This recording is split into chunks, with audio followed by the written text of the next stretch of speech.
In this video, we'll explore whether Cal Newport's concept of deep work actually makes your life better or not. If you're new here, my name is Olivier and I'm a certified math and physics teacher in Ontario who is currently doing a master's in statistics at Carleton University. Alright, so let's jump right into it. This is a blog article I just wrote and the link will be in the description below, timestamps as always, so you can skip. I just finished reading Cal Newport's book, Deep Work. I read and listened to a bunch of podcasts and stuff like that, so I knew what it was about, but I listened to the whole book, an audiobook, and it was a great read. I would recommend it to knowledge workers, especially if those who can't focus are struggling with their work.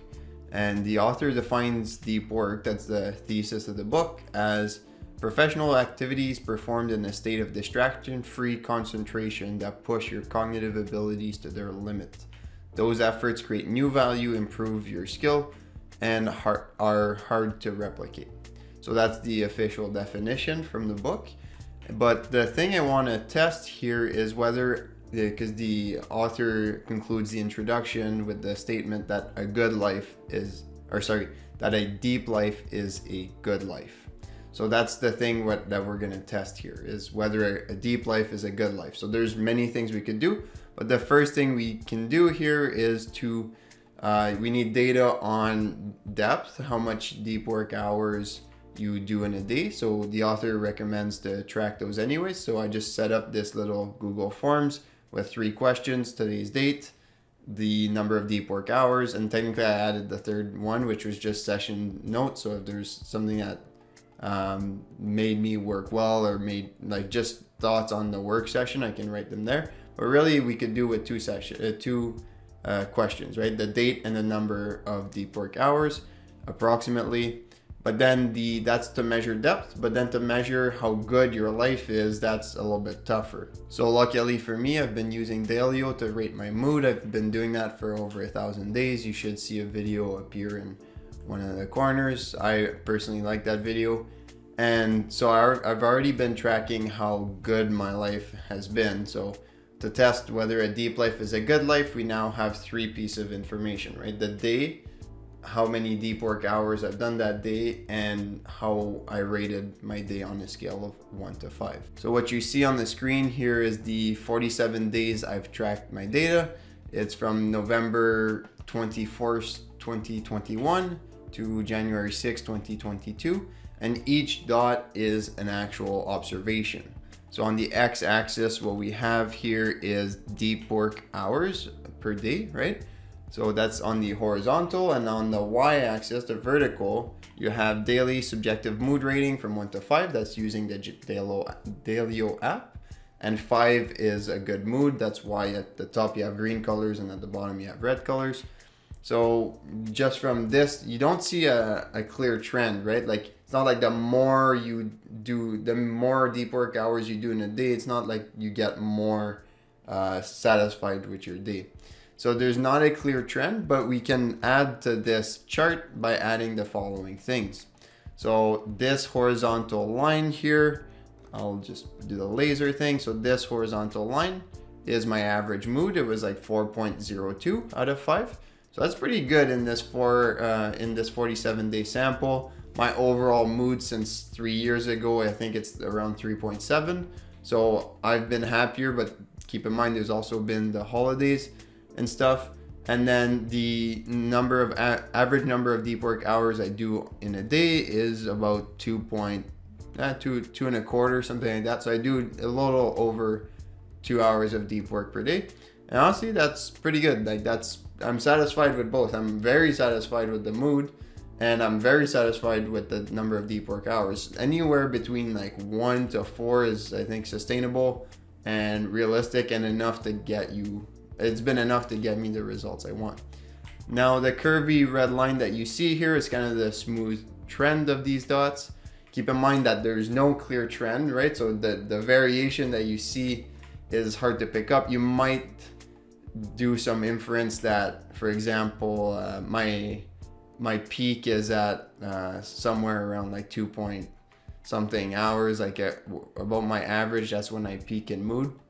But there's just not enough data to conclude that, right? And that the lowest is when I do 5 hours, but That's just a general trend. We need a lot more data. But the two dashed lines give us is 4 quadrants, and that's kind of a cool way to think about it if you ask me. So in the top quadrant is when you work a lot and you're also happy. So that would be the deep and happy quadrant. So this is this quadrant here. And then quadrant 2 is shallow and happy. So that's when you don't do that many deep work hours and you have an elevated mood. And that's 70% of the observations are in that. 17% are in the first quadrant. And then if we move to the third quadrant, that's when I don't do a lot of deep work and my mood isn't the best. And it's under average. Keep in mind that a lot of days are at 4 here. So depending on my average, the quadrants are going to change. I could fix these axes, for example, but here it's 40% are shallow and down days. And then lastly, the fourth quadrant is when I do a lot of deep work hours and down, and I'm not like too satisfied with my day. And that's about 26% of the time.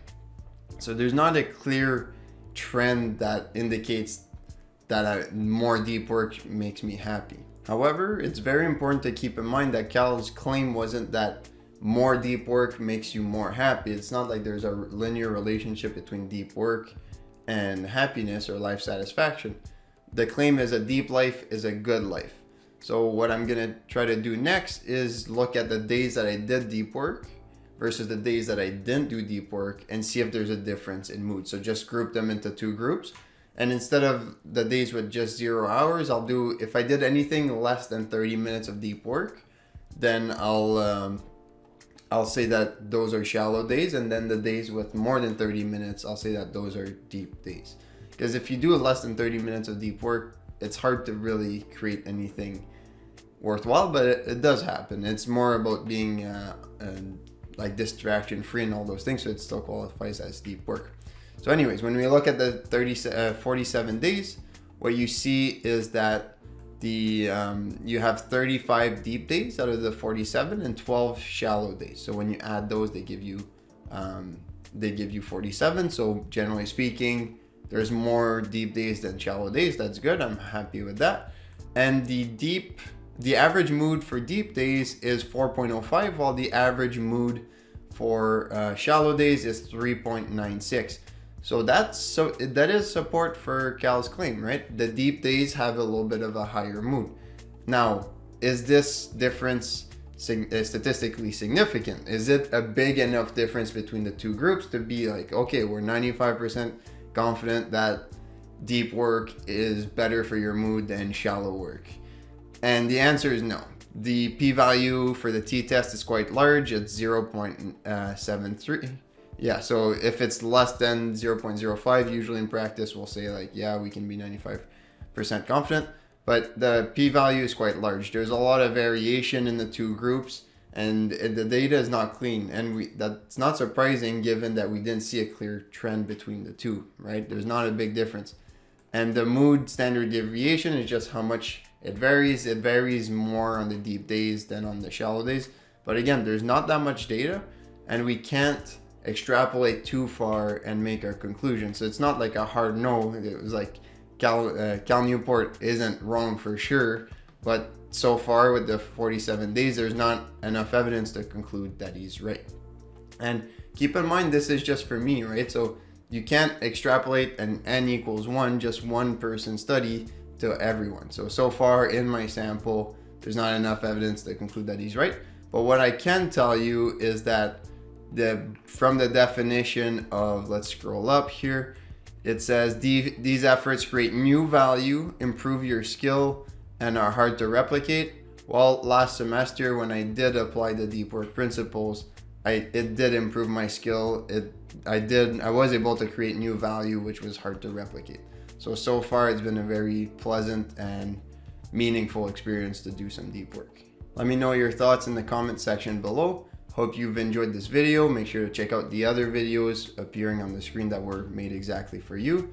Thank you for watching, and I'll see you the next time with Do the Work.